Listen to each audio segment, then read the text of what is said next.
Hello, എല്ലാവർക്കും സുഖമാണെന്ന് വിശ്വസിക്കുന്നു. അനുഗ്രഹിക്കപ്പെട്ട നല്ല ദിവസത്തിൽ ഇന്ന് എന്നെ ചിന്തിപ്പിച്ച വചനം നിങ്ങളുമായിട്ട് ഷെയർ ചെയ്യാനായിട്ട് ആഗ്രഹിക്കുകയാണ്. ഈ വചനം നമ്മുടെ ഓരോരുത്തരുടെയും ജീവിതത്തിൽ ഇന്ന് അനുഗ്രഹമായി മാറട്ടെ. വചനം ഇങ്ങനെയാണ്. അപ്പോസ്തല പ്രവൃത്തികൾ 3-ാം അധ്യായം 1 മുതലുള്ള വാക്യങ്ങളിൽ, ഒരിക്കൽ പത്രോസും യോഹന്നാനും 9-ാം മണി നേരത്തെ പ്രാർത്ഥനാ സമയത്ത് ദേവാലയത്തിലേക്ക് ചെല്ലുമ്പോൾ അമ്മയുടെ ഗർഭാശയം മുതൽ മുടന്തനായ ഒരുവനെ ചിലർ ചുമന്നുകൊണ്ട് വന്നു. അവനെ ദേവാലയത്തിൽ ചെല്ലുന്നവരോട് ഭിക്ഷയാചിക്കുവാൻ സുന്ദരം എന്ന ദേവാലയ ഗോപുരത്തിങ്കൽ ദിനം പ്രതി ഇരുത്തുമാറായിരുന്നു. ഇതാണ് ഈ വചനത്തിൻ്റെ ആദ്യ ഭാഗത്തിൽ വായിക്കുന്നത്. ബാക്കിയുള്ള കാര്യങ്ങൾ വായിക്കുകയല്ല, അത് നമുക്ക് ഷെയർ ചെയ്യാം. ആ വ്യക്തി, അതായത് അമ്മയുടെ ഗർഭം മുതൽ മുടന്തനായ വ്യക്തി എന്ന് പറയുമ്പോൾ അവൻ ചെറുപ്പം മുതൽ നടന്നിട്ടില്ല. അവൻ ജനിച്ചു വീണത് മുടന്തനായിട്ട് തന്നെയാണ്. അതുകൊണ്ട് തന്നെ അവന് മറ്റ് ജോലികളോ കാര്യങ്ങളോ ചെയ്യാൻ കഴിയാത്തത് കൊണ്ടാകാം അവനെ ദേവാലയ ഗോപുരത്തിങ്കിൽ ചിലർ, അതായത് ചിലപ്പോൾ വീട്ടുകാരായിരിക്കാം, നാട്ടുകാരായിരിക്കാം, ഒന്ന് അവൻ്റെ ഉപജീവനം നടക്കണം, പിന്നെ അവൻ്റെ വീട്ടിലെ കാര്യങ്ങൾ കൂടെ നടക്കണം എന്ന ഉദ്ദേശത്തോടു കൂടി ആയിരിക്കാം അവനെ ഭിക്ഷയാചിക്കാനായിട്ട്. മറ്റ് കാര്യങ്ങളൊന്നും അവന് പ്രയോജനമില്ല, കാരണം അവൻ മുടന്തനല്ലേ. അതുകൊണ്ടായിരിക്കാം ദേവാലയത്തിൽ കൊണ്ടുവന്ന് ഇരുത്തിയത്. അങ്ങനെ ഇരിക്കുന്ന ഒരു ദിവസം, അങ്ങനെ കുറേ നാളുകളായി ഇരിക്കുകയാണ്. പക്ഷെ ഒരു ദിവസം അവിടെ 2 പേർ, അതായത് പത്രോസും യോഹന്നാനും പ്രാർത്ഥനാ സമയത്ത് ദേവാലയത്തിലേക്ക് വന്ന് പ്രവേശിക്കുന്നത് കണ്ട് എന്തെങ്കിലും കിട്ടുമെന്നുള്ള പ്രതീക്ഷയോടുകൂടെ അവനവരോട് ഭിക്ഷ ചോദിക്കുന്നു. അപ്പോൾ അവർ പറയുന്നൊരു കാര്യം, ഞങ്ങളെ നോക്കൂ എന്ന് ആ മുടന്തനോട് പറഞ്ഞിട്ട് പറയുകയാണ്, വെള്ളിയും പൊന്നും, അതായത് പണമൊന്നും ഞങ്ങൾക്ക് തരാനില്ല, ഞങ്ങൾക്കുള്ളത് നിനക്ക് തരുന്നു. നസ്രനാകുന്ന യേശുവിൻ്റെ നാമത്തിൽ നടക്ക എന്ന് പറഞ്ഞ് അവനെ വലങ്കൈക്ക് പിടിച്ച് എഴുന്നേൽപ്പിക്കുക. ഉടനെ തന്നെ, ആ ക്ഷണത്തിൽ തന്നെ, യേശുവിൻ്റെ നാമം അവിടെ ഉപയോഗിച്ച ആ സമയം തന്നെ അവൻ എഴുന്നേറ്റ് അവരോട് കൂടെ ദേവാലയത്തിലേക്ക് പ്രവേശിക്കുന്നു. അതിനുശേഷം വായിക്കുന്നതിനാണ്, നടന്നും തുള്ളിയുമാണ് ദേവാലയത്തിലേക്ക് പ്രവേശിക്കുന്നത്. ദൈവത്തെ പുകഴ്ത്തിക്കൊണ്ടാണ് പ്രവേശിക്കുന്നത്. ഹല്ലേലൂയ. ഇതിനകത്തുനിന്ന് എന്നെ ചിന്തിപ്പിച്ചൊരു കാര്യം, ഒന്ന്, അവൻ അമ്മയുടെ ഗർഭം മുതൽ മുടന്തനായ ഒരു വ്യക്തിയാണ്. ഒരു സാധ്യതയും ഇല്ലാത്തൊരു വ്യക്തി, നടക്കുവാൻ ഒരു സാധ്യതയും ഇല്ലാത്ത വ്യക്തി. 2, അവൻ ദേവാലയത്തിൻ്റെ മുമ്പിലാണ് ഇരുന്നതെങ്കിലും ഇതുവരെയും അവൻ ദേവാലയത്തിനകത്ത് പ്രവേശിച്ചിട്ടില്ല. 2 കാരണങ്ങൾ കൊണ്ടാണ്. ഒന്ന്, അവനെ കൊണ്ടുവന്ന് ഇരുത്തി എന്നാണ് പറഞ്ഞു, എടുത്തുകൊണ്ട് ഇരുത്തി എന്നാണ് പറഞ്ഞു. അപ്പോൾ അവരവനെ വാതിൽക്കൽ കൊണ്ടിരുത്തിയത് ഭിക്ഷയാചിക്കുക എന്ന ഉദ്ദേശത്തോടുകൂടെ മാത്രമായിരുന്നു. 2, അവന് സ്വയമായി ദേവാലയത്തിലേക്ക് പ്രവേശിക്കാൻ കഴിഞ്ഞിട്ടില്ല. അങ്ങനെ ഇരുന്ന ആ വ്യക്തിയുടെ മേൽ യേശുവിൻ്റെ നാമത്തിൻ്റെ ശക്തി വെളിപ്പെട്ടപ്പോൾ അവൻ നടന്ന് തുള്ളി ദൈവത്തെ മഹത്വപ്പെടുത്തിക്കൊണ്ട് ദേവാലയത്തിലേക്ക് ആരാണോ അവരെ സൗഖ്യമാക്കിയത് അവരോടുകൂടെ പ്രവേശിച്ചെന്നാണ് പറഞ്ഞത്.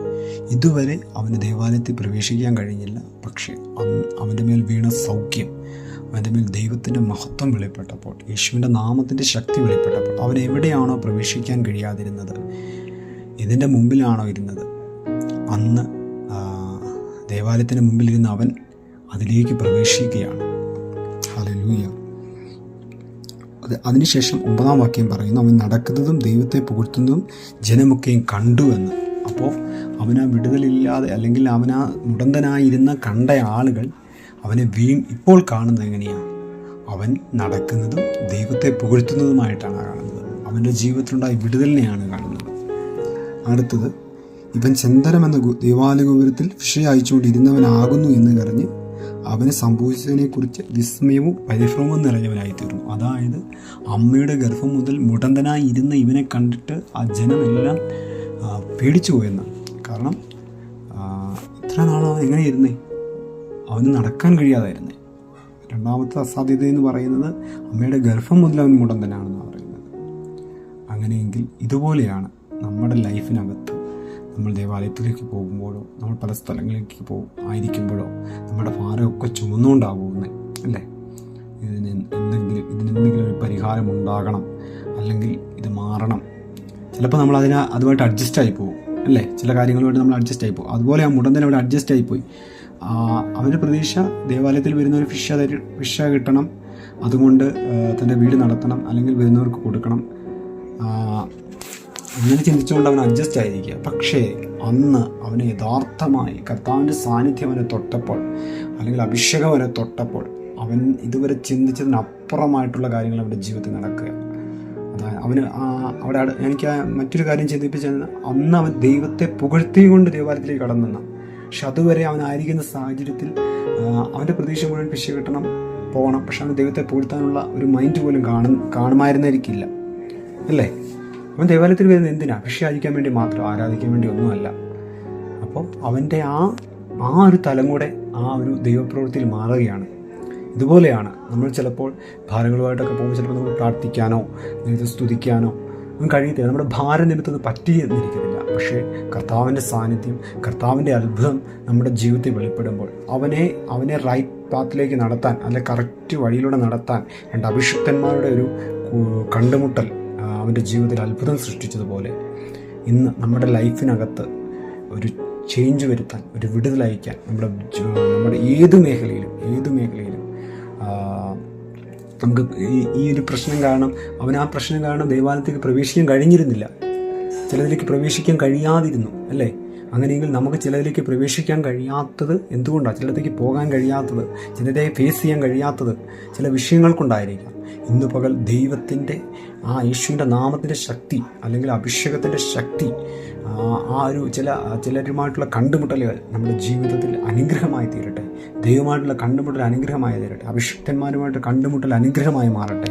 ഇന്നത്തെ ദിവസം ഞാൻ ആത്മാർത്ഥതയോടെ പറയുന്നു, ആ അമ്മയുടെ ഗർഭം മുതൽ അസാധ്യമെന്ന് സൗഖ്യമാകാൻ അസാധ്യമല്ലേ? ഒരു പ്രതീക്ഷയില്ലാത്ത സ്ഥലത്താണ് സൗഖ്യം നടന്നത്. അതുപോലെ പ്രതീക്ഷയില്ലാതെ നിൽക്കുന്ന ചില മുടന്ത് പോലെയുള്ള ചില സാമ്പത്തിക മേഖലയിലായിരിക്കാം, ആരോഗ്യത്തിനായിരിക്കാം, വർഷങ്ങളായിട്ട് ആ വിഷയത്തിൻ്റെ മേൽ മറുപടിയില്ലായിരിക്കാം. അതിൻ്റെ മേൽ ഇന്ന് യേശുവിൻ്റെ നാമത്തിൽ ശക്തി വെളിപ്പെടാൻ നമുക്ക് പ്രാർത്ഥിക്കാം. ചില കണ്ടുമുട്ടൽ ഉണ്ടാകാൻ വേണ്ടി പ്രാർത്ഥിക്കാം. അതെ, അന്ന് അവൻ്റെ ദിവസമായിരുന്നതുപോലെ ഇന്ന് നമ്മുടെ ജീവിതത്തിൽ ഭാരപ്പെടുന്ന വിഷയത്തിൻ്റെ മേൽ ദൈവത്തിൻ്റെ കരം പ്രവർത്തിക്കുന്ന ദിവസമായി മാറട്ടെ. ആമേൻ. God bless you. Have a nice day.